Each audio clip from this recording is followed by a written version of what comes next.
Hello everybody, this is Ryan from Ryan's Guitar Shop. The other day I got a message on my TikTok account about how I would set up a guitar classroom or some of the essentials that I would need. And since I'm moving to a brand new school and setting up those essentials, I thought I'd come in today as I'm setting up some of my stuff and give you some details of some things that I think are essential, things that are very helpful if you're running a classroom. Now, for 20 plus years, I've been in middle school. I'm moving up to high school. That's not really going to change, I don't think, about anything that I need to discuss or could be applied to either level of schools, but this would be things that I think are essential and or very helpful to teach classroom guitar. Okay, so first thing I strongly recommend having is a classroom set of guitars. Now, obviously it would seem easy just to say, hey, we're going to start a guitar program. Kids can bring their own guitars from home. That's how I did it when I was in middle school, and I tell you, I did not like that because I did drag my guitar in middle school on the bus back and forth every day. So luckily here in CCSD where I'm at, we've had guitar for 20 plus years. They've been very supportive of it, so when a new school is opened, just like they set up a band or orchestra, they automatically give the school a set of instruments. This school here is the second year I'm taking over. I'm starting a brand new program here, but this is the second year. So when I applied for the job and I got it, I came and started thinking what I needed. I came and they already had a whole bunch of these. They had the cases and the guitars. So if you are able to do that, get yourself 20 to 30 guitars. I usually teach 30 plus kids, 30 to 35. So I have usually had about 40 guitars. You saw from the rack, I've got quite a few that set up so that I can have a few extra. You want to try and have a few extra if you can, so that if a string breaks through the day, you don't have to stop your class, fix the string. You can just take that guitar out for the day and somebody can use it. Now I do assign a guitar to each one of my kids in the classroom, so I do have all these labeled. The case is labeled and the number or the guitar is labeled inside it as well. Now these are not my necessarily preferred cases that I would get. These are the kind of the fake wood wrapped cases. At my previous school that I came from, that's what we had here. And the school that I took over at that point had the guitars for about 3 or 4 years, but they were starting to show wear and tear. And very quickly after I was there, after another 3 or 4 years, this just starts peeling off. I mean, taking it constantly on and off the rack. So I eventually bought molded cases that were plastic, and obviously that solved that issue. Obviously I'm going to take what was given me, and then through fundraising in the next couple years, I'll probably, as these start falling apart, we'll get new ones. Now inside of these, again, the school has the bid out from Yamaha, so we get mass production or mass quantities of these. These are Yamaha C40s inside. While they're not necessarily obviously a high instrument or high quality instrument, they're pretty good for what we have. And for the most part of my last school, I've only actually had to replace 2 guitars ever, and that's from student negligence and breaking the guitars. So if you take care of them and you make sure the students are responsible, they do last pretty well. Now another nice thing about having a full classroom set is not only are they here every day, you don't have to worry about a kid forgetting it, but they all are the same instruments. So your ensembles and your group playing is going to sound very consistent. You don't have to worry about Timmy and Johnny having different guitars, or maybe one's just got an electric guitar. So if you can get a classroom set of guitars, I think that's the best way to go. Now along with the guitars, you definitely want to have extra strings. Now these are Diodarios, and I'm able to buy from my local music shop. These are all, in this case, these are all first strings, so this is 25 first strings. You don't want to go and just buy, like you would normally go to Guitar Center for yourself, and buy, you know, a 6-string pack. That's going to be very expensive. These, I don't know how much they are at this point. It's been a while since I've looked at that. I'll put the price here after I do a little research. But you definitely want to have extra strings. I know there are 25 in this box. You might want to have, you know, maybe 50 of each string. You're going to break strings. They're going to be, these guitars are used all day. They're going to wear out. They're just going to break. That's natural. And so you want to have extra strings to be able to easily replace those, and again, buy them in bulk. Okay, so here's another part that I don't know if you would necessarily deem it essential. I kind of think it is. Again, you could teach a guitar class without this. I have a little mini PA system here. These are on stands here. You can put them on the floor, angle them up. The reason for this is I play with my kids all day. I play along with them. I'm not doing it like a traditional band or orchestra you might think, where I just sit up front and conduct them, because the guitar is quite a bit different than a band or orchestra instrument itself and how the classroom is run. I like to play along with it. Some of you may disagree with that, whatever, but I love playing along with my kids. Obviously, it makes it more enjoyable for me throughout the day. So I found really early on my first year, like within the first day or two, literally, of teaching the classroom, that I just took a guitar off the rack and was playing, and the kids are like, couldn't hear me at all. So it was almost pointless. So very quickly, I went to my school and was able to get an acoustic electric guitar with a little PA system, a little speaker. So with my new school, that's one of the things that was not provided. So the district did not provide this, but my school itself says, okay, we'll get you a few of the essentials you'll need. So the school did buy this, but obviously if you had fundraiser money, you could do this. Now, besides teaching with this every day, I can take this into the gym, where unfortunately our concerts were as middle school, and use the microphone, and I could plug in some guitars. We could do a few things with that for concerts. So that was very nice as well. The PA system in the gym was horrible. The microphone system in the overhead was horrible. So I like to have a PA system with my own microphone. And again, I had the advantage of being able to plug this in. So a nice little PA system. It doesn't have to be expensive. It could even be one of those little mini portable ones, but just enough of a sound that you can project. I decided to go ahead and put these. My previous school, I had them on the floor with the angles, and they kind of angled up into the room. We're gonna go ahead and try this on the music stands, get this up so the kids can hear that hopefully as we play through class, and that's just gonna help them stay together.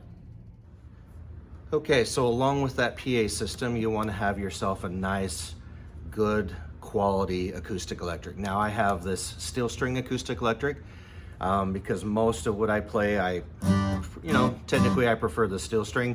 Now again, the students are using the nylon strings. You could use a classical guitar. Nylon string guitar is an acoustic electric if you want. It's kind of whatever your preference. But I do prefer, I strum a lot. We talked about me playing through the PA system. I do a lot of strumming while the kids are playing melody and so forth like that. I just prefer that most everything that we play does apply to this guitar more than anything.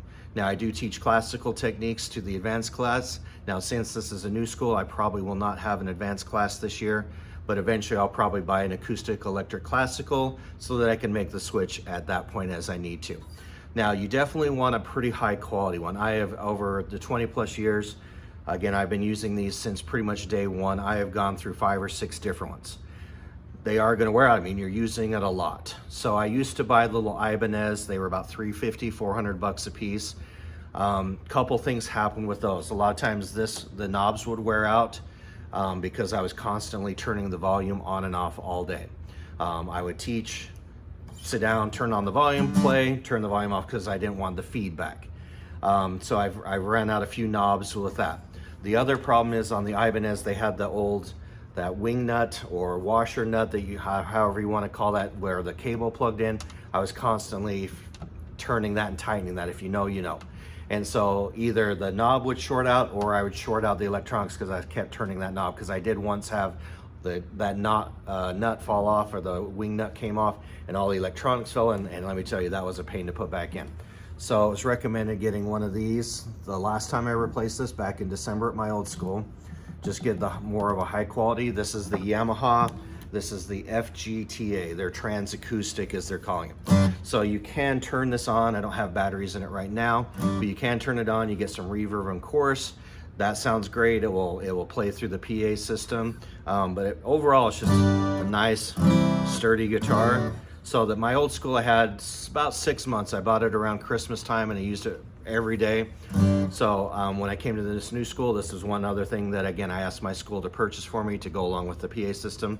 And so now I have this one. But again, having an acoustic electric, I think is, however you want to say, I think it's essential. I think being able to play along with the kids, them being able to hear. Now this one's obviously pretty loud. One thing I wanted to get is a nice, and versus the Ibanez, this one has a much bigger body, so acoustically it's very loud, and that does transfer into the PA system much better, I think, than those. But because I'm playing it all day, every day, I mean, I play this probably more than my guitars at home, to be honest. I decided when I made the switch, let's bump it up. Now this one was about $900, and in this case, only time will tell, but I think overall this is going to be a much better quality instrument. All right, we're going to hang out here on the floor for just a minute so I can get close here. This one is essential, having a stereo, a nice stereo that can project great sound. Now this, again, is maybe not seem like it's the biggest thing, but or put out a lot of sound, but it's one of these DVD combo surround sounds I bought, I don't know how many years ago now, and it still works, so I haven't seen a need to replace it. And it's got the nice speakers. It does have the surround sound. I just put them up on the board, to which you saw in the, again, the kind of overview video. We've got the subwoofer here. I think that makes a big difference. So we're in a music class. We're going to play music. We're going to listen. We're going to watch videos about music. And so I've got this hooked up to my new TV/computer that we're going to use. Before, I had it hooked up to my main desktop computer, and I'd project on the old overhead. This one I hooked up the auxiliary from the output, or the line out from the back of the TV where the computer is, and so this will allow me to play anything on this TV, which I'll show you in just a minute. But obviously this could be used for videos. This could be just straight up music. Obviously I show a lot of videos in my class of how to do things, other guitar players, etc. But we also use a lot of backing tracks, and that's what I'm going to demonstrate here. And you want a good, strong stereo system that's going to be able to play very good music for you. Okay, so I've queued up a backing track that we might use for the song called Ladies Fancy. Now, for me, my backing tracks I use creating Band in the Box. I export the audio, I turn it into a video, so I can easily see on my Google Drive which it is from the thumbnail. Just creates a nice image. I can find the file really easy. So this is directly from my Google Drive, and so I can obviously post this here. There's nothing really to see. We've got the music on our stands, but the idea is I have the stereo down here hooked up to the TV, and so we can listen to the backing tracks, get a nice, strong, good sound.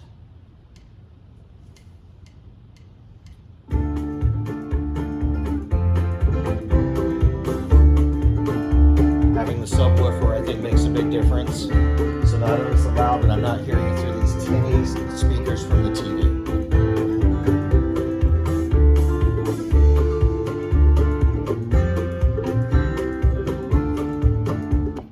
So again, having a nice stereo system that is, again, essential for your guitar classroom.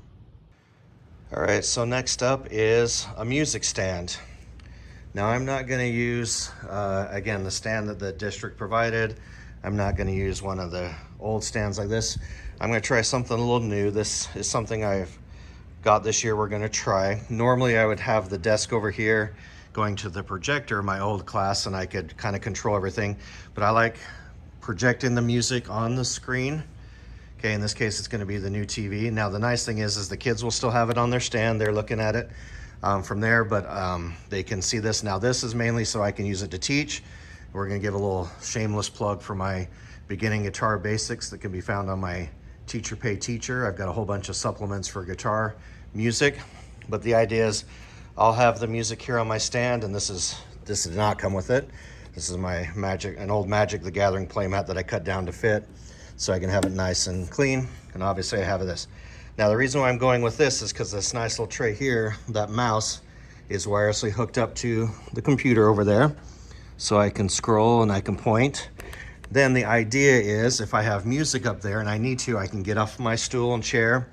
I can draw on it, I can point to it, and do all sorts of things to help instruct for, and I'll show you that in a little bit separate video. But this is the idea, is I just kind of gonna sit off to the side here, and I can control the TV with the remote, and if I need to, I can get up and do certain things with that. So there is the music stand. Okay, while this part is not necessarily essential for teaching, again, this is something that's very useful, and I'm sure almost every district now, I've seen on the internet, most people have the I don't even know what to call them, the computer TVs or smart TVs or whatever, instead of the old overhead projection, but the idea is the same. Now again, I've got my book here, and in my book, I've created the supplement here. I use this as my beginning method book, so I made one big PDF. If it's some of the other books, I've scanned in the copy and it's on my Google Drive, so I can usually put up one page at a time. But the idea is I can sit at my stand, I can scroll through this if I need to, I can zoom in if I need to, and I still haven't figured out how, but I know eventually I can draw on this if I need to. So if we're talking sharps or key signatures or something, I can go to there. I can do a bunch of stuff. It's very easy for me to communicate with the kids. Hey, we're on exercise number 2, and the idea is I can use either a laser pointer, I could use my mouse with the cursor, I could, really make it easy to do that. And I've been using this for years, so I'd almost say that's essential too, to help students be engaged with the lesson instead of just standing there with the music and saying, okay, everybody on measure 10, let's do X, Y, and Z. I can literally stand up if I need to. I can draw on it, point to it, and really make a great example of what we're doing on an everyday basis. Okay, here's another essential item that's cheap. This is Pick Punch. I've had this one for a long time. My kid bought this for me years ago. Obviously, this allows you to make picks. The idea is that you can use old gift cards that are kind of that plastic, that are basically the same consistency or close to it, thickness as a medium-sized pick. There are a whole bunch of, now I've seen cheap rip-off knockoffs. You can actually buy sheets of actual plastic from these companies, but this is nice because I do not supply picks for my kids. So this is a great way for them to bring in old credit cards, gift cards, whatever, and make their own. All right, just a couple of useful items. Again, not necessarily essential, but very useful. I bought myself a little IKEA Kallax shelf. I have a bunch of these at home, a great organization, and you can see they fit in notebooks very well. I bought the 2-drawer system, so in there I'm going to put things like the string winder, batteries for the acoustic electric, just some everyday essentials. You can see the cables for the PA system are there. Yeah, the head of the PA system is not here yet, but the plan is to set the head of the PA system there, run the cables to the 2 speakers on the sides of the room. Again, I'm kind of sitting here on my stool. If I need to, I can reach back, adjust the volume of the PA system, and there will be the books. I can pop out the page that I need, put it on my stand, match it, mirror it there on the projection board, and kind of just sit off here to the side and be able to teach. Now, I prefer the stool. Again, elevates me a little bit. I'm not sitting in the chair level with the students. The stool lets me get up and down a little bit easier, obviously, and some things like that. So that's kind of the essentials and some things that I think are necessary. We have a lot of, again, these are all instruments that the school has supplied for band. We don't have band here, being only going into the 2nd year coming up, but I have all this. I just don't know how many students quite yet that we have. We got a piano I probably won't need, but again, this is all stuff that the students are provided from the school district themselves. I got some posters and frames that I need to get hung up. Just a few decorations. I'm not going to use the whiteboards at all, so I don't have any problem of putting some of those decorations and posters. And again, here's just kind of a nice panoramic view. Just the wardrobe has some essentials like some tools. There's where my extra strings go, things like that. Okay, so let's take a look at some of these. Just real quick here, I'll kind of pan around. You can kind of pause the video if you want to look at these. These are honestly just books that I've collected over the years. Some I had since I was a beginner, some I've just collected from random sources, different professional developments and freebies given out. The hardest part about these is any beginning book, you can see how thin these are. Sometimes there's not a lot to play, depending on, you can see this one's quite a bit thicker. The idea is that a lot of these are not necessarily obviously designed for classroom. The essential elements would be, if you're a band person, you know about that. So most of these are just obviously method books for teaching, probably yourself, or maybe individual lessons. But obviously any of them could be used in the school setting, but if you notice, they're all very, very thin. They're very, very sparse. There's not a lot of material here to them. So the important thing here is picking a method book that has a fair amount of stuff, but you need to be understanding that you will be preparing a lot of your own materials, which is something I have done and collected over the 20 years. But let's take a look at my 2 recommendations. Okay, so as far as books are concerned, there is 2 that I do recommend. Again, just my recommendation. Now, these are officially written for classroom guitar. This is the first one, Mastering a Guitar, Level 1, 9th grade and higher. You can ignore the 9th grade part. This is easily works for middle school. Now, I'm a little biased on this one. My professor is Mike Christiansen in college. He was writing this book as I was going through his pedagogy. I'm not getting any kickback from these or anything or any sponsorship, but we did a lot of sight reading and proofreading of these. There's songs that were in this. Now, the one thing that is good about this one, that some of the others you can see a little bit thicker, okay? It's got, close to 126 pages. Most books don't. The one thing that this does have is it's got a good amount of exercises. And if you know anything about playing music, it's, again, repetition, repetition. But if you're playing the same 2-3 songs over and over again, the kids are going to get burned out. Now, that being said, even my professor said that no book is going to be perfect and have everything you need. You're still going to have to find some supplemental materials, other songs, other handouts to be able to just, drill those same concepts without doing the same song over and over again. I promise you, if you find a book and it's only got 2 or 3 things for like the first string of notes, it's got like 3 exercises, your kids are going to play those in 5 minutes. And then if you just play them for 30 minutes, if you play them for 3 days, they're going to get burned out on those. They're not going to have any fun. Now, again, playing on the first string is not exciting as it is, but variety is going to help. Also, what's going to happen is you're going to play those 3 exercises and you're going to be done in 10 minutes. And then you're going to be like, okay, we finished that. That was good. Let's go on to the second string. I teach like 15 days per string, 15 lessons. So, you need lots of extra stuff. And obviously, if one book had everything, it would be this thick. It'd probably cost you $100 a piece, so forth. So, this is one book that I do recommend. It is written specifically, again, for classroom guitar. Now, the one thing that I like about this that not many books have, again, because they're not necessarily designed for classroom, is this does have some trios written into it. Very simple. Right off the bat, kids are learning how to play trios. They're pretty good sounding for what they do.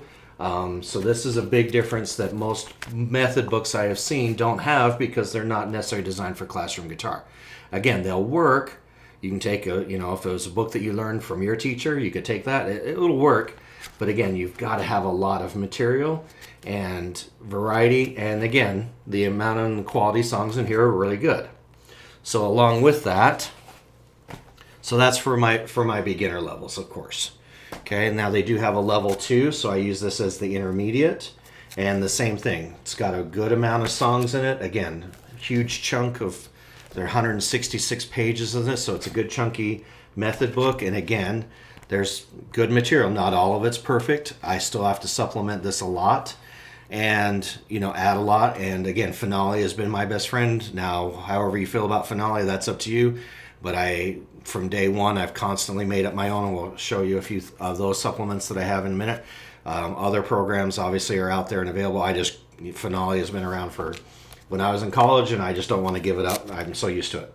So no matter what you're using, you're going to have to supplement. Again, not every song in here is perfect. I don't love every song, and it took me 2 or 3 years to go through and play with the kids and be like, okay, they don't like this. Because I have found with curriculum, 99% of how successful my kids are is if they enjoy the music.